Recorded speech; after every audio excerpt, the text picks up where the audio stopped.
మా భూములివ్వం. రాజధాని ప్రాంత రైతుల స్పష్టీకరణ. చంద్రబాబు ప్రభుత్వం మమ్మల్ని వేధిస్తోంది. పచ్చని పంటలు పండే పొలాలు లాక్కుంటుంది. మా ప్రమేయం లేకుండా దుర్మార్గంగా ఫ్లాట్లు వేస్తుంది, లేఅవుట్లు వేసి రిజిస్ట్రేషన్లు చేస్తుంది, పొలాలన్నింటినీ చెరువుల్లా తవ్వేస్తుంది.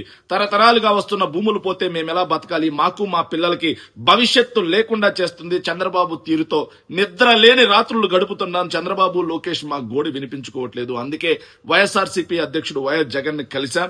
ఆయన మా కష్టం విని నేనున్నానంటూ అండగా నిలిచారు. న్యాయ సహాయం అందిస్తా అని హామీ ఇచ్చారు. ఉండవల్లి, పెనమాక, నిడమర్రు, ఎర్రబాలెం, కరగల్లు గ్రామాల రైతుల వెల్లడి. రాజధాని పేరుతో చంద్రబాబు నాయుడు గారి సర్కార్ రియల్ ఎస్టేట్ వ్యాపారం చేస్తా ఉంది. రాజధాని పేరుతో ఇబ్బడి ముబ్బడిగా ప్రజాధనాన్ని, ప్రజల యొక్క భూముల్ని లాక్కుంటుంది.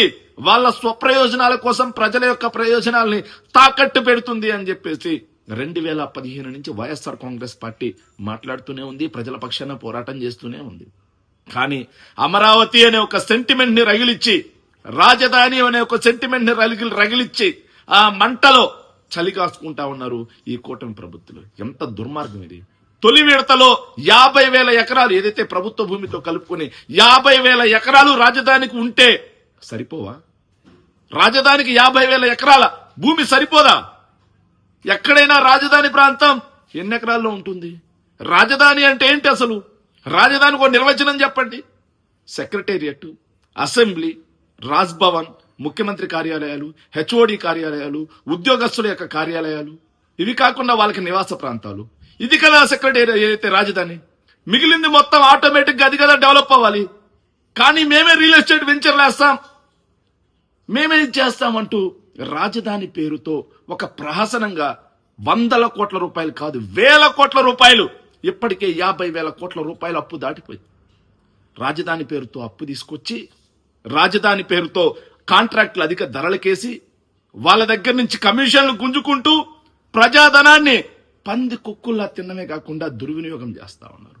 మరో పక్క ఈ భూమి చాలదు అన్నట్టుగా మోహినికి ఉన్నటువంటి రక్తదాహం కంటే, మోహిని పిశాచుకున్నటువంటి రక్తదాహం కంటే ఈ చంద్రబాబు నాయుడు గారికి భూదాహం ఎక్కువ పట్టినట్టుంది. రాజధాని ప్రాంతంలో మరో 50,000 ఎకరాల ల్యాండ్ పూలింగ్కి వెళ్తే ఆ ప్రాంతంలో ఉండమల్లి, పెనమాక, నిడమర్రు, ఎర్రపాలెం, కరగల్లు గ్రామస్తులు ఆ ల్యాండ్ పూలింగ్ ని వ్యతిరేకిస్తే, ఆ వ్యతిరేకించినటువంటి రైతుల్ని బెదిరిస్తారు, భయపెడతారు, ప్రలోభాలకు గురి చేస్తారు. వాళ్ళ పొలాలకు కరెంటు పోకుండా కరెంటు కట్ చేస్తారు. సరే పంట పండించుకుందామని చెప్పి డీజిల్ ఇంజిన్లు తెచ్చుకుంటే జనరేటర్లు ఎత్తుకుపోతారు. ఇంకో పక్క వాటర్ మొత్తం తెగ్గొట్టేసి వాళ్ళ పొలాలు మొత్తం ముంచేస్తారు. ఇలా రైతుల్ని భయభ్రాంతులకు గురి చేసి వాళ్ళ భూమిని లాగేసుకుంటారా? వాళ్ళకి తెలియకుండా వాళ్ళని బెదిరించి వాళ్ళ పొలాల్లో లేఅవుట్లు వేసి రిజిస్ట్రేషన్లు చేసేస్తారా? ఏమి దుర్మార్గం ఇది! రాజధాని పేరుతో రైతుల్ని పచ్చటి పంటలు పండే ఏదైతే పొలాల్ని కాంక్రీట్ జంగిల్ చేయడమే మహాపాపం. ఆ పాపానికి ఒడగట్టడమే కాకుండా ఆ పాపాన్ని కొనసాగింపుగా మళ్ళీ మరో 50,000 ఎకరాలు లాక్కుంటామంటుంటే దాన్ని ఎవరైనా అడిగితే రాజధాని ద్రోహులు అంటారా? దాన్ని ఎవరైనా అడిగితే అమరావతి ద్రోహులు అంటారా? వాళ్ళందరూ ఈరోజు రాజధాని ప్రాంత రైతుల కడుపు రగిలిపోయింది. రాజధాని నిజమైనటువంటి రైతులు, పెయిడ్ రైతుల గురించి మాట్లాడట్లా, నిజమైనటువంటి రైతుల ఆకాంక్షలు దెబ్బతింటా ఉన్నాయి. వాళ్ళు ఈరోజు రోడ్డు ఎక్కుతా ఉన్నారు. వాళ్ళు కూడా ఈరోజు మా గోడు వినగలిగేది ఒక్క వైఎస్ జగన్మోహన్ రెడ్డి గారే, న్యాయం చేయగలిగేది ఒక్క వైఎస్ జగన్మోహన్ రెడ్డి గారే అని చెప్పి వైఎస్ జగన్మోహన్ రెడ్డి గారిని కలిసినటువంటి సంఘటన మనం చూసాం. దానికి వైఎస్ జగన్మోహన్ రెడ్డి గారు అందుకేనయ్యా నేను మావిగానని చెప్పింది. సో మీ అందరికీ కూడా లీగల్ ప్యానెల్ ఏర్పాటు చేస్తాం. 50,000 ఎకరాలు చాలవన్నట్టుగా మరో 50,000 ఎకరాలు లాక్కోవడం దారుణం.